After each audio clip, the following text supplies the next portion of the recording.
અશ્વિન નદી ઉપર 6,82,00,000ના ખર્ચે 100 મીટરની લંબાઈનો બ્રિજ બનશે। છોટાઉદેપુર જિલ્લાના નસવાડી તાલુકાના કુકાવટી ગામે અશ્વિન નદી ઉપર 6,82,00,000ના ખર્ચે 100 મીટરની લંબાઈનો બ્રિજ બનશે। સાંસદ, ધારાસભ્ય અને જિલ્લા પંચાયત પ્રમુખના હસ્તે ખાતમુહૂર્ત કરવામાં આવ્યું હતું। કોન્ટ્રાક્ટરને 11 માસમાં પુલ બનાવી આપવા માટે ધારાસભ્યએ મંચ ઉપરથી આહવાન કર્યું હતું અને કામમાં કોઈપણ ગેરરીતિ નહીં ચલાવી લેવાની અને યુદ્ધના ધોરણે બ્રિજની કામગીરી કરો, અહીંયાથી કામગીરી શરૂ થયા પછી કોઈ હટવાનું નથી તેવી પણ ચીમકી આપી હતી।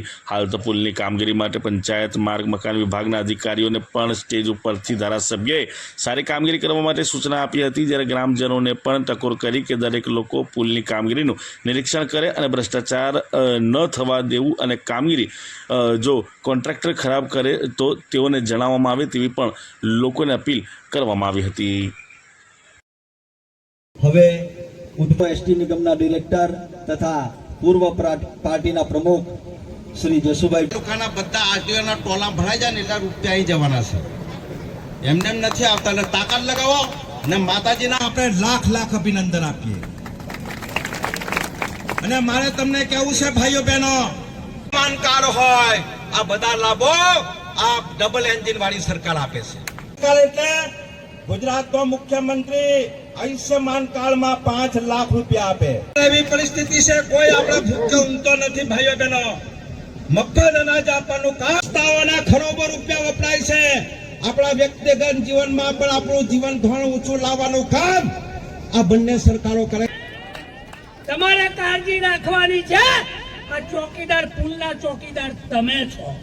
એ કુકાવટી વાઘેમુરા રોડ ઉપર માં અશ્વિની નદી ઉપર 6,82,00,000ના ખર્ચે એક પુલનું નિર્માણ થવા જઈ રહ્યું છે। ત્યારે વિશેષ વાત કરી છે, પણ સાથે એક વાત આપણને કહેવા માંગુ છું, ખૂબ મોટી સંખ્યામાં આપ સૌ અહીં ઉપસ્થિત છો। તો નરેન્દ્રભાઈ મોદી સાહેબ કે જ્યારે મુખ્યમંત્રી હતા ત્યારથી લઈ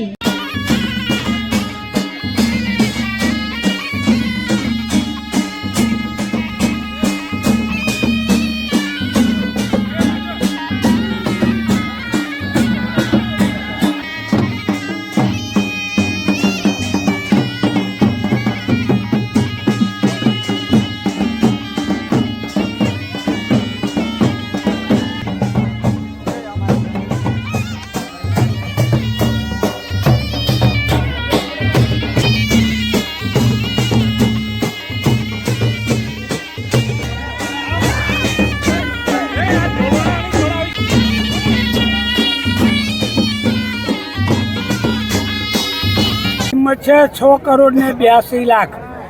આ પ્રમાણે આ પુલ થવાથી 11 માસમાં પુલ થવાનો છે, એની મુદત છે। અને અહીંયાના અમારા વાઘિયા મોવડા, સુકાવે, વેલાડીથી માંડીને લુણાદરા, ભગવાનપુરા બધા જ કોસિંદ્રા સુધીના ગામોને નસવાડી આવવા માટે આ ટૂંકું અંતરનો પુલ બનશે। આ તબક્કે હું ગુજરાત રાજ્યના માન્ય મુખ્યમંત્રી ભૂપેન્દ્રભાઈ પટેલ સાહેબનો ખૂબ ખૂબ આભાર માનું।